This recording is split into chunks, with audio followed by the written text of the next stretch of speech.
السلام عليكم ورحمة الله وبركاته. أهلا بكم في فيديو جديد. اللهم صل وسلم وبارك على سيدنا محمد وآله وصحبه وسلم. عاملين إيه يا رب تكونوا بخير؟ اللهم بارك لنا في رجب وشعبان وبلغنا رمضان يا رب العالمين. عاملين إيه؟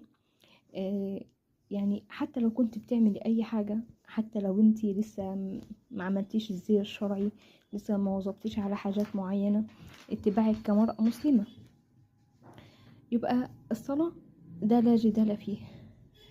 لازم تصلي. ده الصلاة صلة بينك ما بين ربنا. ايه الصلة ما بينك ما بين ربنا؟ هو الصلاة. فإن شاء الله بإذن الله هننزل سؤال وإجابة عن الصلاة. ايه هي صحة شروط أساسا الصلاة؟ النية اللي هي بتسبق العمل ومحلها القلب. النية ان انت جايمة، لازم إن شاء الله يكون المؤذن أذن، يكون بدأ في الصلاة، العلم بدخول الوقت، فيجب التأكد من وقت الصلاة.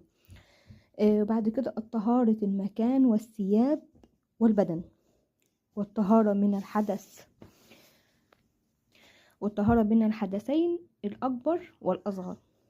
وبعد كده ستر العورة كاملة. ستر العورة كاملة عايزة أقول حتة في الحتة دي، ما ينفعش تصلي ببنطلون، ما ينفعش تصلي ويكون يعني الكعب بتاع رجلك باين، ده لا يجوز.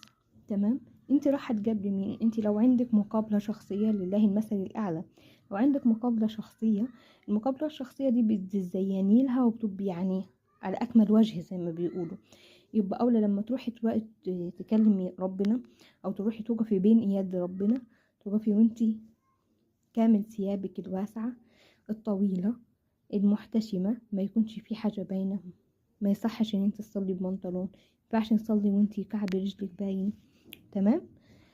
ربنا ان شاء الله يجازينا ويجازيكم كل خير ويعيننا. اللهم اعنا على ذكرك وشكرك وحسن عبادتك. اترككم في رعاية الله وامنه.